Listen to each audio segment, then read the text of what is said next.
Ma vie est revers. Les murs ont des oreilles, tant pis pour le sort, mais on entend tout à travers. Salut, salut, c'est Djali, bienvenue chez Madame Chapeau. Petite et en retard, non monsieur, je suis né comme ça. J'ai cru au faux départ, mais les autres couraient plus vite que moi. Mon frère, mais n'oublie pas. Il m'a dit pas. Mon frère, mais n'oublie pas. Alors dis-le-moi, vas-y, dis-le-moi. Dis-le-moi, vas-y, dis-le-moi. Sur quel pied tu danses quand tu entends ma voix. Madame Chapeau, c'est un établissement qui a ouvert maintenant il y a quelques mois, ici dans la capitale, dans le centre-ville de Bruxelles. Établissement spécialisé dans le stoump et la bière, donc les spécialités de notre belle ville de Bruxelles. Et voilà, c'est des amis à moi qui ont eu cette belle idée. Et donc, je dois dire que à la fois pour les soutenir et en même temps parce que j'aime bien l'endroit, je suis là assez souvent. Alors, je vous présente ici Magno, voilà, qui tient les lieux ici au quotidien. Et voilà, c'est lui qui vous accueillera tous les midis et tous les soirs. Voilà. Il est sympathique, hein, Magno. Alors, Djali adore un petit cocktail qu'on prépare ici, c'est le Mojito Kangourou. Kangourou, parce qu'on utilise un produit australien, tout simplement. C'est du muscat rosé pétillant et qu'on sert avec un petit citron vert et menthe. En parler, ça ne suffit pas en fait, il faut le goûter. J'aime passer des bons moments et donc les bons moments en général ça va avec de la bonne nourriture, de la bonne compagnie, de la bonne boisson, de la bonne musique, voilà, tout simplement. Je suis un bon vivant, quoi. Je puise la plupart de mes inspirations dans mon quotidien et dans les gens qui m'entourent. En fait, c'est très banal, hein, parce que je crois qu'au final tous les auteurs sont comme ça, mais c'est vrai que moi peut-être encore un peu plus parce que je prends souvent comme point de départ à mes chansons soit une anecdote qu'un ami m'a racontée ou bien un film que j'ai vu et donc souvent ça part de bêtes trucs. Ou bien une phrase comme ça que quelqu'un sort, je fais oh, ça sonne bien et puis je la note dans mon téléphone et je me dis un jour je reviendrai dessus. En fait, moi j'ai souvent beaucoup évolué dans la musique par étapes, c'est-à-dire que j'ai commencé très tard. En fait, moi la musique, enfin tard, en tout cas j'étais à l'université, j'avais 19 ans et j'ai commencé à apprendre la guitare et donc j'ai fonctionné par étapes et dans un premier temps, vu que j'apprenais la guitare, j'écoutais essentiellement des artistes qui jouent de la guitare et donc j'ai beaucoup écouté Tracy Chapman notamment, Ben Harper, des trucs très folk en fait qui ont beaucoup influencé mon premier album qui était justement dans ces sonorités-là, très boisées, très acoustiques.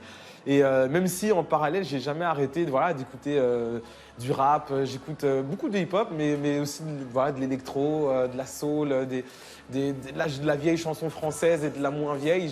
Et je crois que c'est justement ça qui fait un peu si je peux dire, le truc un petit peu différent peut-être dans ma musique, si je peux dire, c'est peut-être qu'il y a un peu de tout justement. En tout cas, dans cet album-là, c'est ce que je voulais. Je voulais qu'il y ait pas un seul fil conducteur, mais plein. Il y a une chanson que je chante tout le temps ces temps-ci, parce que je viens de l'apprendre à la guitare. Ça, c'est une chanson que j'écoute depuis que je suis tout petit. Et un jour, je l'ai entendue à la radio, là, il n'y a pas longtemps. Je me dis, mais comment ça se fait que je ne sais pas encore jouer ce titre à la guitare? Et donc voilà, ça fait quelques semaines que je joue ce truc. C'est Stevie Wonder, Master Blaster. Everyone's feeling pretty. It's hotter than July. Though the world's full of problems, couldn't touch us even if they tried. From the park I hear rhythms, Marley's out on the box. Tonight there will be a party on the corner at the end of the block. Didn't know you, we'll be jamming until the break of dawn. I bet you nobody ever told you that you we'll be jamming until the break of dawn. We'll be jamming, jamming, jamming, jamming on. Voilà, alors je chante ça en boucle tout le temps chez moi, là, ces temps-ci. Mais moi, j'ai souvent comme ça par période des chansons qui restent comme ça longtemps. Pendant longtemps, il y avait celle-là, c'était... Attends, c'est comment encore? Tu vois, ça fait tellement longtemps.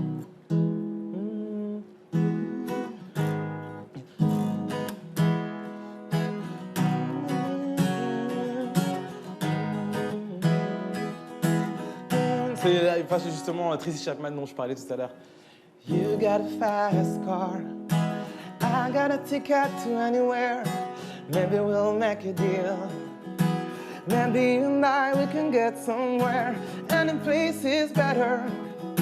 Starting from zero, got nothing to lose. Maybe we'll make something. Me, myself, and got nothing to prove. Voilà, donc après, ça se transforme vite en yaourt. Parce que comme beaucoup de chansons que j'écoutais quand j'étais petite, j'ai jamais appris les paroles en fait. Et donc je me contente de faire des chfin. Mais tant que le cœur y est, ça marche. Alors, il y en a une autre, attends, il y en a une autre que je chante souvent aussi. Attends, c'est comment encore ça?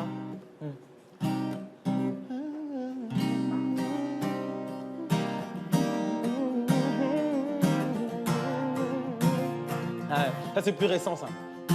I got my eyes on you. You're everything that I see. I want your heart, love, and emotion. Endlessly, I can't get over you. You're everything that I see. I want your heart, love, and emotion. Endlessly, 'cause you're a good girl and you know it. Comment les cœurs, Magno? So different around me.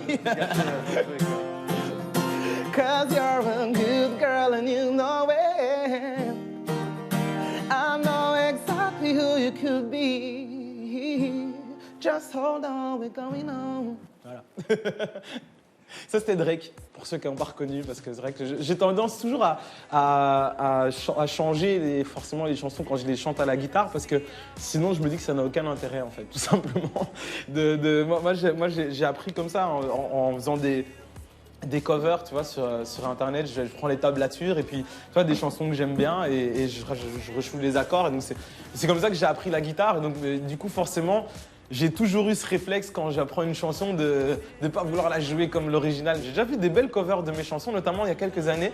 Il y avait un gars qui s'appelle Flo de la Vega, qui maintenant fait partie d'un groupe qui s'appelle Frérot de la Vega, que j'ai rencontré sur Facebook d'ailleurs, parce qu'il faisait des covers de mes chansons sur YouTube. Et c'est la première fois que j'entendais un gars qui chantait bien un de mes titres. Donc je me dis, waouh, viré, non seulement il est beau gosse, mais en plus il chante bien mes chansons. Bon, attends, je vais lui envoyer un message. Et donc comme ça qu'on a commencé à discuter et tout, puis on s'est rencontrés, voilà, il est venu à des concerts, etc. Et puis maintenant, c'est moi qui vais à leur concert. Voilà, bientôt je crois qu'il joue au Palais 12. Voilà, rien que ça. Je me vois déjà sur le bord des quais à regarder les bateaux. Il paraît que la nuit, la ville se sépare de ses plus beaux reflets, les accroche au fil de l'eau. Moi, j'ai démarré dans ce quartier, d'ailleurs, pas très loin, vers la Saint-Géry, dans les bars, là-bas, avec mes potes, notamment avec Magno, qui était tout le temps avec nous avant qu'il travaille chez Madame Chapeau.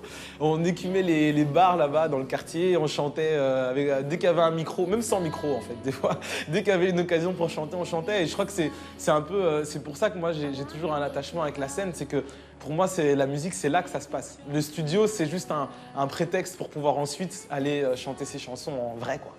Moi, la photo, j'ai découvert ça sur les bancs de l'IEX, donc c'est école de communication ici à Bruxelles. Et alors, j'ai trouvé là-dedans, à mon avis, juste un autre moyen, en fait, d'exprimer des images, quoi. Tout comme la chanson, tout comme le cinéma, parfois. Voilà, je crois que... Voilà, une chanson, au final, c'est plein de photos à la suite des autres. Justement, ici, là, on est donc dans la rue Marché au Charbon. Et donc, quand on a fait les photos de presse et du shooting pour l'album et tout, on était avec David Olcarny. On marchait dans le quartier et je lui dis, ouais, il y a une rue, pas très loin de Madame Chapeau. Je passe tout le temps là-bas la nuit, mais je suis sûr que la journée, ça doit être sympa. Et donc, j'ai dit, vas-y, viens, on va voir. Et effectivement, c'était assez cool. Venez, je vais vous montrer. Voilà, et on a fait des chouettes photos là-bas. C'est juste à côté. C'est juste là en fait. Voilà, donc c'est la petite rue dans laquelle on a fait le fameux shooting. Vous allez voir, ça paye pas de mine comme ça, mais en fait j'avais une idée très précise en tête.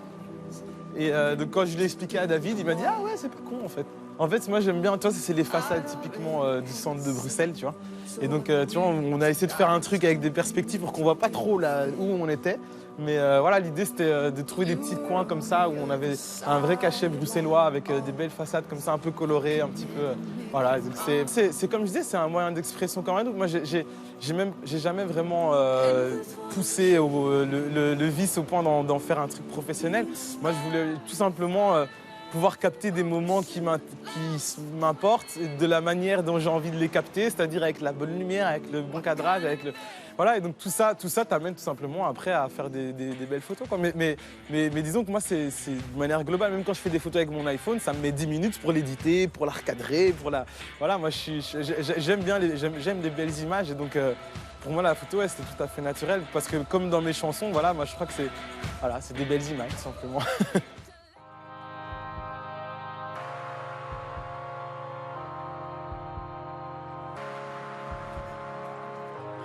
Et donc là, on se dirige.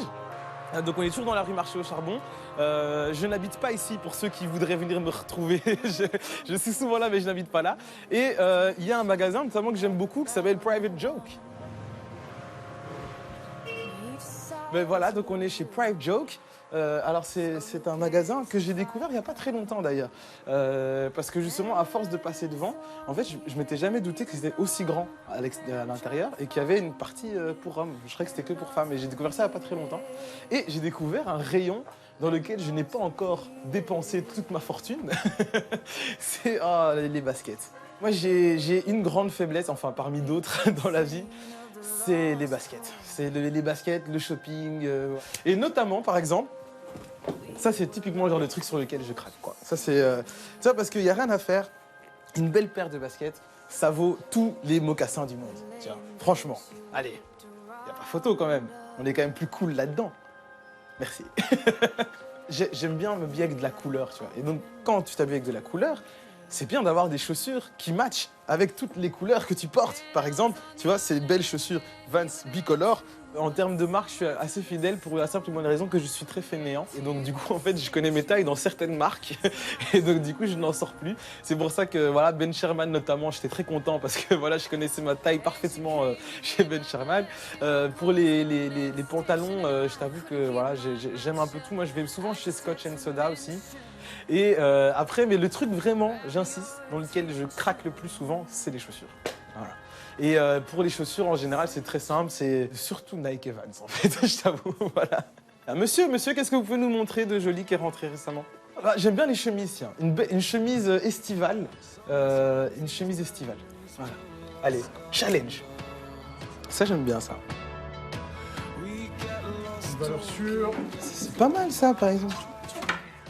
Ça, c'est pour l'été, tu vois, sympa. Tu vois, avec des petites espadrilles, là, tu vois. Bon, je repasserai, merci, c'est sympa. Voilà, je sais où je vais dépenser mes prochaines rentrées d'argent. Hey. Ah, ben alors, tu vois, quand je disais que j'étais souvent dans la rue Marché au Charbon, ben, tu vois, le tatoueur en face, j'ai fait un... C'est là que je me suis fait tatouer. J'en ai qu'un seul, de tatou. Mais j'en ai un... En fait, j'avais attendu mes 20... En fait, j'avais eu l'idée il y a longtemps. Et étant quelqu'un de très raisonnable, je me suis dit, avant de faire une connerie, réfléchis bien quand même. Et donc je me suis dit, si à tes 25 ans, t'as toujours envie de faire le même truc, tu le fais. Et donc du coup, le jour où j'ai 25 ans, je suis venu ici et j'ai fait un petit tatouage. Mais il est tout petit, hein, il est minuscule. En fait, c'est... Voilà, je vais même pas dire ce que c'est en fait, c'est personnel. Bon, si je peux le montrer, voilà. Et ça représente un bouclier traditionnel rwandais. C'est les guerriers de mon pays dans le temps qui utilisaient ce genre de bouclier. Et voilà, tout simplement. Et donc c'est pas de trucs extravagants, pas de couleurs, pas de tête de mort, juste un petit pense-bête, un truc important qui m'est cher. Voilà.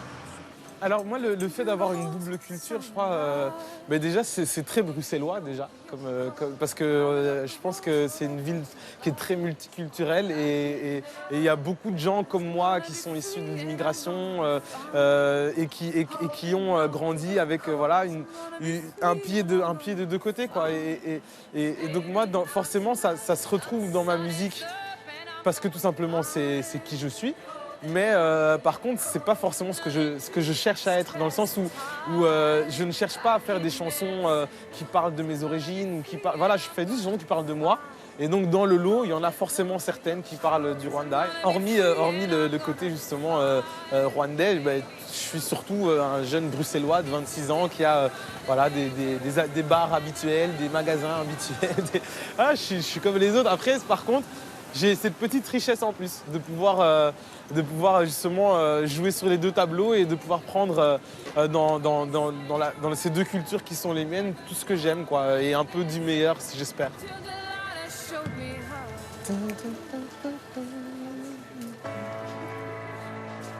J'avais croisé Stromae quelques jours avant qu'il prenne l'avion pour sa tournée africaine. Et c'est vrai que quand il m'en parlait, je voyais dans ses yeux que ça le faisait rêver déjà, autant que moi ça me fait rêver de pouvoir partir avec mes musiciens, mon décor, ma scène, partir en tournée en Afrique, au Rwanda en l'occurrence, mais pas seulement. Je pense que aussi loin que ma musique me portera, j'ai envie d'aller. Et donc oui, un peu comme Stromae et comme tous les autres artistes, au final, oui, j'ai envie que ma musique aille le plus loin possible.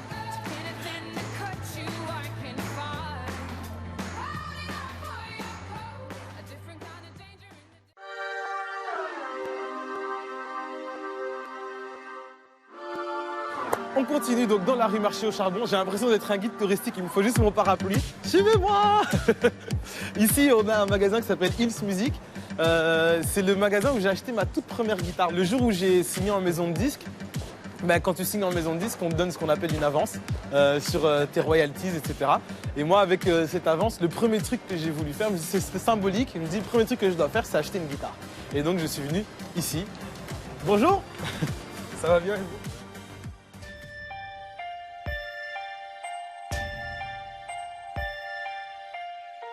Alors, il faudra me tirer d'ici à coups de pied, parce qu'en général, quand je viens ici, je passe des heures. Quand t'aimes la musique, un peu comme quand t'aimes la photo, malheureusement, tu dépenses de l'argent pour ça, quoi. Voilà, il faut toujours un nouvel objectif, il te faut toujours un... Voilà, là, par exemple, là, maintenant, je sais pas pourquoi, hein, mais j'ai très envie d'acheter une nouvelle guitare, alors qu'en plus, j'en ai déjà plein. Allez, si t'insistes. Oh là là. Hey. Et donc, comme je te disais, voilà, tous les prétextes sont bons pour acheter des nouvelles guitares. Notamment, par exemple, le fait que cette guitare est magnifique, qui est pour moi l'un des meilleurs prétextes. Voilà. Et tu vois, je te disais que j'étais un acheteur compulsif, tu vois. J'ai pas encore regardé le prix, t'as remarqué. Hein. Donc moi, je suis toujours comme ça. D'abord, je flash. Ensuite, je catch, comme dirait mon ami Pablo Andrés.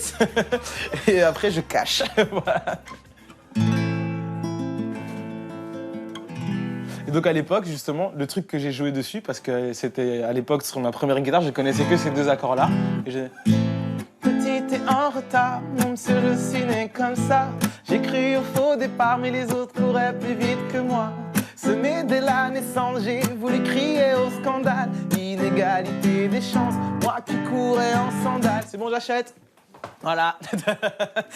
Non, mais ceci dit, tu vois, en général, ça va très vite. Tu vois. C'est à ma taille, c'est bon, ça sonne bien, ok. Je regarde le prix, c'est un moment important. Je reviendrai. J'ai pas l'argent sur moi.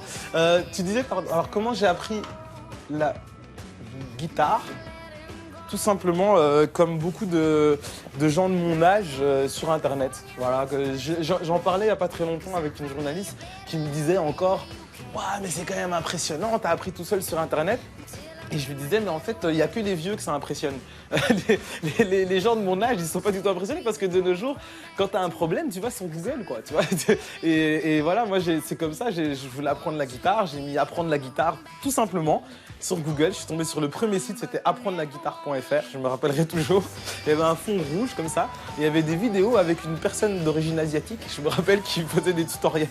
Et donc, c'est grâce à cette personne que j'ai appris la guitare. Mais alors, les réseaux sociaux, moi, je gère ça un peu comme tout le monde, quoi. C'est-à-dire, voilà, dès que t'as un vide de pensée, tu sors ton smartphone et voilà, ça t'occupe, quoi. Mais c'est aussi simple que ça. Moi, j'ai pas dû fournir de gros efforts comme certains artistes pour être actif sur les réseaux sociaux parce que tout simplement, je le faisais déjà naturellement avant. De nouveau, je crois que c'est de mon temps, c'est de mon époque et j'ai grandi avec ça. Donc tout simplement, j'ai continué à faire ce que je faisais avant. Sauf que maintenant, j'ai un peu plus de gens que ça intéresse quand je publie des photos de ma bouffe, des trucs comme ça. Mes derniers posts, c'était une photo de mes chaussures. Alors en gros, c'est très con, mais alors vous pouvez aller vérifier, c'est vrai en plus. C'est parce que tout simplement, quand je fais des concerts ou des plateaux télé et que j'essaye de m'habiller de manière un petit peu distinguée, un petit peu classe. On a eu longuement le débat avec mon manager Mike sur les chaussures que je portais. Lui déteste les baskets, lui il aime les chaussures classiques. Il aime les chaussures, tu vois, vernis, tu vois, bien classe d'homme, quoi. Et donc on a eu un long débat là-dessus. Et donc chaque fois que je mets des baskets un dimanche par exemple, quand je suis hors concert ou hors The Voice ou machin, je me dis, eh ben quand même c'est chouette d'être en basket. C'est quand même la base, c'est les fondations quoi, comme sur un building, tu vois, il faut que les fondations soient solides.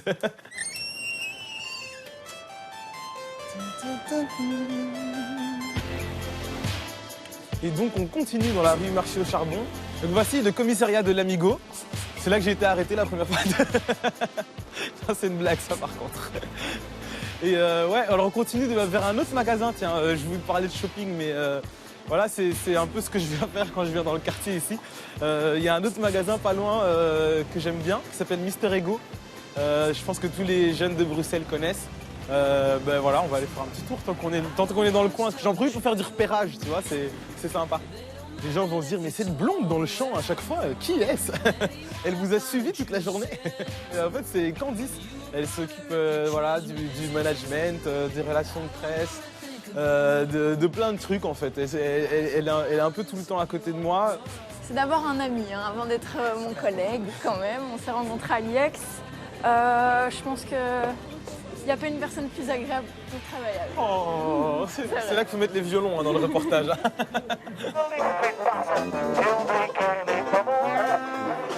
Voilà, et donc là vous avez l'orchestre de la rue Marché au Charbon. Mais j'espère qu'ils ne vont pas nous suivre pendant toute la journée, sinon ça va être compliqué. Hey!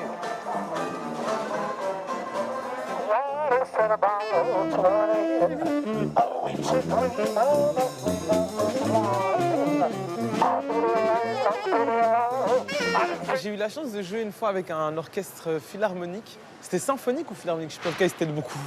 Ils étaient nombreux. C'était philharmonique. Je crois que c'est l'orchestre philharmonique de Liège. Et donc, on était aux octaves de la musique. Et donc, je suis là avec ma guitare. J'ai 50 musiciens derrière moi. En gros, si je me plante, il y a 50 personnes qui me regardent avec des grands yeux.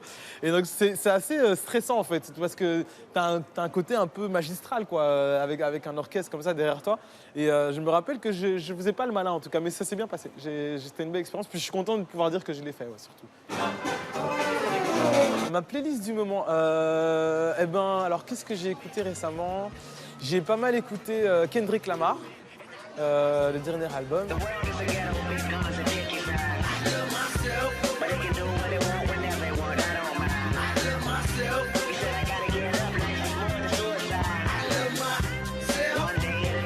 J'ai écouté aussi... j'ai approfondi, je connaissais déjà, mais je connaissais pas bien Florence and the Machine. Voilà, j'ai réécouté un peu plus en détail il n'y a pas longtemps.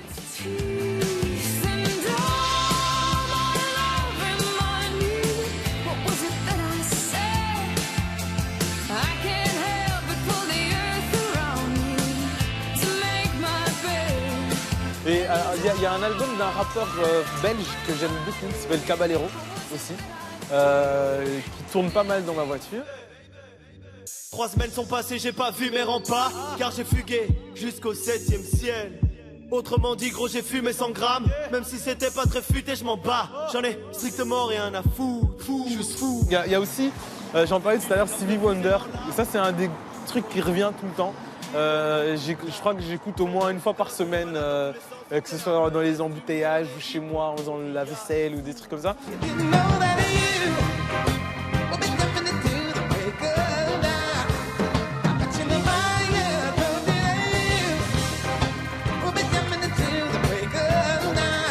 En fait, pourquoi j'aime bien Stevie Wonder, c'est parce que il a ce truc d'arriver à passer sur un album par toutes les émotions de la vie, tu vois. Et c'est d'ailleurs ce que j'ai essayé de faire moi sur mon disque. C'est une seconde avant l'aube, le titre d'ailleurs. J'ai essayé justement de transmettre ça, de transmettre le côté justement on passe en une journée.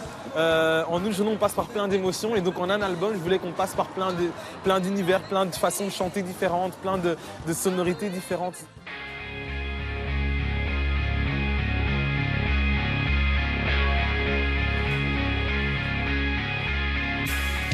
Moi, ce que j'aime bien ici, c'est que tu peux à la fois craquer ton portefeuille et en même temps repartir avec un peu de tout.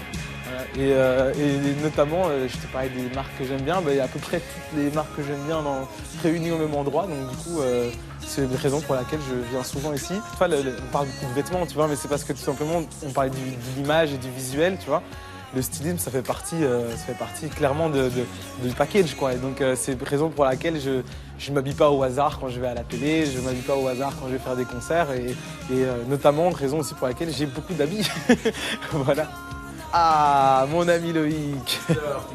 Mais parce que c'était pas prévu. Ah, t'es toujours bienvenu. Bah oui, c'était pas prévu. Bonsoir, je vous présente Loïc. bonjour. Voilà, l'équipe Bienvenue chez Mister de Ego. Plug RTL. Ah, Voilà. on est fidèles. Loïc, c'est celui qui me fait dépenser tout mon fric, en fait, tout simplement. Chaque fois que j'arrive, il vient me fait alors, il y a ça qui est pas mal, il y a ça qui est sympa. Il va me... Ces pompes là, il faut pas des pompes. Ah, tu vois, regarde, je t'avais dit. Mais vous avez rentré des nouveaux trucs en plus. J'ai vu, t'inquiète, j'ai déjà repéré. Hein. Non, mais je suis rentré, j'ai fait. C'est dans la musique. Ouais, la musique, ça va très bien. Écoute, promo, interview, reportage. T'as écouté l'album au moins? Bien sûr. Ah d'accord, parce que les potes, c'est souvent les derniers à écouter ton disque. Donc tu vois, souvent ils sont là, ils disent ouais, achetez. Et tu vois, je fais, tu l'as écouté toi d'abord Tu vois, pas mal ça. Ça c'est cool.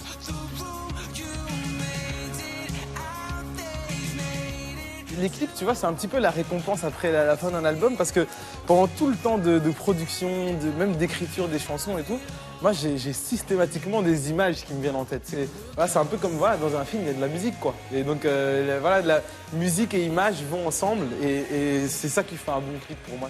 Fou. Ah. Peut-on dire que je suis acteur? Je crois que c'est un bien grand mot.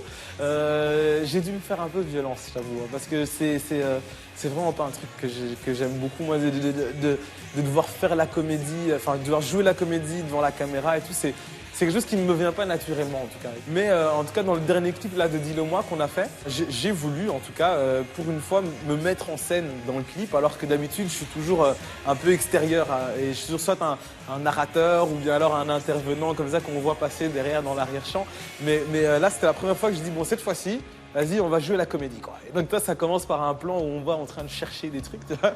C'est ça, je crois que ça a été un des pires moments.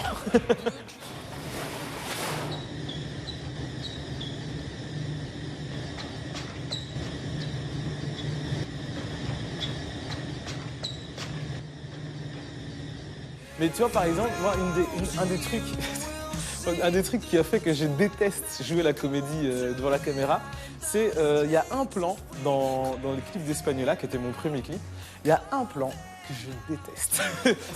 Ce plan dans le clip d'Espagnola, peut-être que je suis le seul à tilter dessus, hein, mais toi, il y a un plan comme ça où j'ai un chapeau de cow-boy, tu vois, et j'arrive derrière une porte et où j'ai une tête. Alors on m'a demandé de jouer, je vais avoir l'air effrayé, tu vois.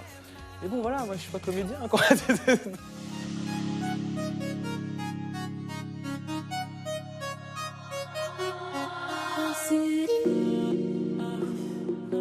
Alors, ça sonne. 2 fois. Allô? Yar, Pablo? Ça va ou quoi? Je te préviens, dis pas de bêtises, on est filmé, il y a la télé qui est en train de me filmer là. Jamais! Voilà, c'était donc Pablo Andrés. Laissez-moi tranquille, je connais pas cette personne qui arrête de m'appeler, j'en peux plus!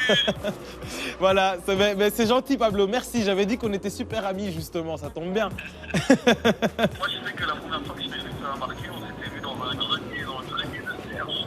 On s'était vu dans un grenier et c'est Mike qui m'a présenté. T'as sorti ta guitare et t'as chanté et j'ai fait... C'est trop fun! Ça fait plaisir. Je savais que ça allait marcher. Euh, Tu avais déjà ton sourire, tu étais merveilleux derrière ta petite guitare. Il y avait comme des petits anges. Ça va, non c'est bon, n'en fais pas trop, ils vont savoir que tu dis des conneries aussi, non, ils vont savoir que c'est des mensonges. Non mais merci Pablo, c'est gentil. Bon, on se voit ce soir de toute façon Pablo. Exactement. Alright, allez, tchuss. Comme prévu, on se retrouve nu dans le sauna à 21h30. Ok, j'amènerai le monoeil. Tchuss. Biscuits. Alles geven. Voilà, c'était donc l'ami Pablo Andrés, que vous connaissez aussi sous le nom de Ramon Culo, de l'agent Vragen, de voilà, MC Furieux, Maître Fung. Voilà, il a toutes sortes d'identités différentes parce que c'est un grand malade, tout simplement. Et c'est marrant parce que là, je vous disais, il a pris sa vraie voix de Pablo Andrés. Je le vanne souvent là-dessus parce que c'est un mec super drôle, super à l'aise tout le temps, sauf quand il doit être le vrai Pablo Andrés. Là, il devient timide. Je sais pas pourquoi.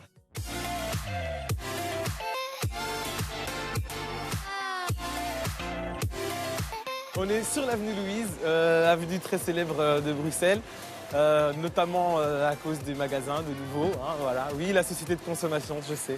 Mais notamment sur l'avenue Louise, il y a Optique et Vision, qui est mon fournisseur officiel de lunettes. Et donc on va aller jeter un petit coup d'œil sur ce qu'ils ont rentré en magasin. Ah, il y a François-Xavier qui m'a préparé déjà une petite sélection parce qu'il sait, il sait ce que j'aime bien. Alors du coup, il m'a déjà préparé un petit top 8.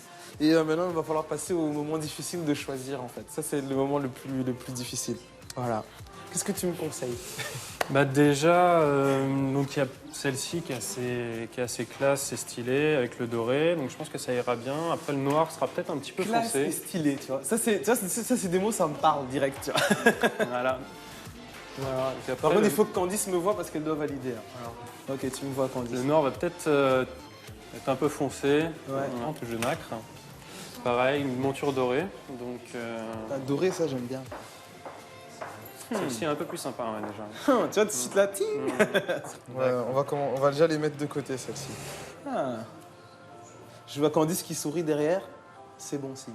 Après, c'est vrai que moi, j'essaye toujours de trouver mon petit truc. Toi, on parlait tout à l'heure du caractère exclusif, tu vois. Moi, j'aime bien, j'ai pas envie de croiser demain une personne qui a les mêmes lunettes que moi, par exemple, tu vois. Ça, c'est le genre de truc que j'aime pas, tu vois. Et donc, du coup, c'est pour ça que il faut que j'en prenne qui soit assez original, mais pas trop, tu vois, pour que ça puisse justement rester mes lunettes à moi, tu vois. Celles-là, elles sont cool aussi, quand même. C'était celle-là ton premier choix. C'était mon premier choix, ouais. Parce que j'aime bien le côté... Tout le monde doit participer au choix. Alors, madame, qu'est-ce que vous en pensez? Celle-ci? Ok, ou alors? Ah, celle-là, j'aime bien. Ah, Chouette couleur. celle-ci aussi? Bon, aventure. La majorité a parlé. Ah, bah, voilà. La majorité a parlé, je vais choisir celle-là. Voilà, on a terminé cette petite balade dans Bruxelles. Je vous ai un peu montré les différents endroits où je traîne. Mais voilà, après tout ça pour parler de la même chose, c'est de mon amour pour cette ville dans laquelle j'ai grandi. Il y a plein de choses à voir, plein de choses à faire et je crois que c'est tout simplement pour ça que j'aime bien cet endroit. Pour terminer, j'ai une petite idée. On a parlé de cover et je vous ai d'ailleurs même chanté des trucs chez Madame Chapeau. Alors je pense que ce serait cool qu'à votre tour, vous fassiez, je sais pas, une vidéo d'un truc. Chantez-moi ce que vous voulez. Vous la publiez sur Facebook, Twitter, tout ce que vous voulez. Et celle que je préfère, je la partage. Je vous propose qu'on se fasse une petite photo avant de partir. Comme ça, j'aurai un petit souvenir. Voilà. Vous êtes prêts? Cheese. Allez, salut tout le monde.